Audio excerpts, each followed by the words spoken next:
This is my workout routine. Quarantine workout. Here we go.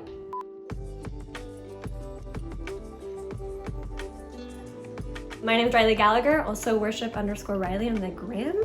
And today we're gonna learn all things green thumb.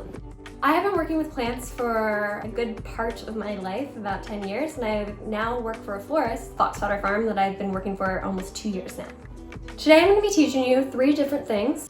We're gonna start some seeds from scratch. Then we're gonna learn how to propagate a plant. And lastly, where's one of my plants? We're gonna repot a plant that's a little unhappy. If you're worried about killing another plant or thinking that maybe you just don't have a green thumb, you just have to listen to the plants. Okay, let's get growing, but before we start, hit that subscribe button, which I think is like right there. Let's go! For a seed starting demo, we need an egg carton, pellets, some seeds, water, a pen for labeling, and these little label markers, so we know what we're growing. You don't need a rooftop necessarily. You can use a fire escape, a patio, a terrace, even a windowsill, as long as you have direct sunlight. Today I am planting peppers and 2 types of lettuces. Now that we have our egg carton, our pellets, you want to soak them in water. They start out really flat. Once they're big and fluffy, you can start planting seeds. For safety, I like to put 2 or 3 in. Some people who are better gardeners than me would only do 1. And you're going to cover it up with your finger. Next, you're going to use your marker and you're going to write peppers, then you want the date, and then you're just going to put it in.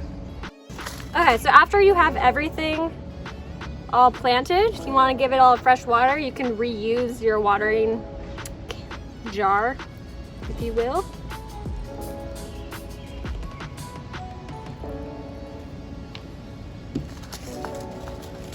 And we are done.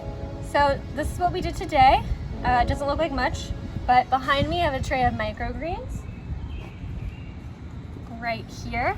These are about a week old now, so you can see how quickly things can grow. So you can be a little fancier with a tray.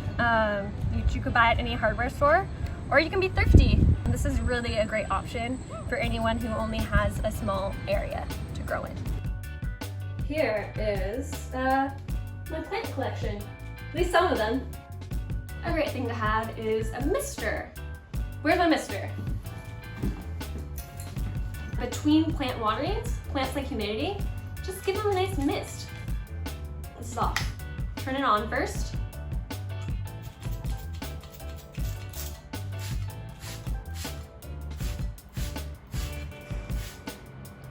Let's get propagating. We're gonna propagate a Swiss cheese plant. To propagate a plant is to take a cutting of the parent plant and create a baby plant. You need a mother plant, you need a pair of shears, and a glass of water. In order to propagate plants, you want to look for nodes, also known as aerial roots. You can see that right here, this little guy sticking out. Once you find the established aerial roots, these are what need to be underwater in order to establish real roots. So you want to make a cut behind them. But you want to leave at least 2 of these underwater for the best chance of rooting. And all you really need to do is cut it and then just stick it in the water. And I would say the #1 mistake people make with houseplants is overwatering. Some people think they need to water their plants like every week, and in reality, most plants can use a good amount of time between waterings. You never want it to be moist for too long a time. This is the plant we're gonna repot today. It's called a ZZ plant. This ZZ plant, it was in a pot that was a little too small, so you can see its roots are all tangled up inside each other. That's a sign that the plant needs a bigger pot. So you don't wanna go up too drastically in size. That could shock the plant, and you want the plant to be happy. What we need is our sad root-bound plant, a new pot for it, some water, and of course, potting soil. So technically we actually have 3 plants. Each one of these has its own little node. But I'm not gonna separate these 2 because this guy's still a little small and I think it wants to still live with its parent plant. Okay, again, you wanna get the soil in. You wanna make a little hole for your plant. Soil needs air, so don't pack it too tight, don't press down. You just want enough to cover it. So this guy seems to be crooked.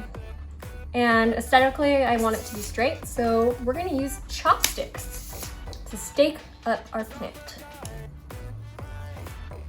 Voila! If you're in the Brooklyn neighborhood like I am in New York, Tula House is a really great resource for plant supplies. A lot of things that we used here today can be found there.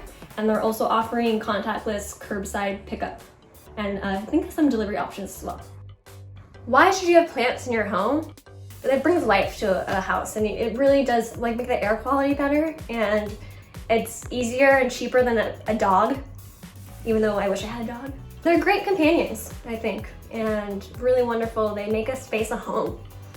I hope you can walk away from this feeling more confident about having a green thumb, and I hope you really try and either start your own garden, buy a plant, or trade a plant with a friend now that you know how to do cuttings, and really just make your space more green. Thank you so much again for joining me today. I hope you learned something, and happy gardening. Stay safe out there. You can look at more videos here, and don't forget to subscribe.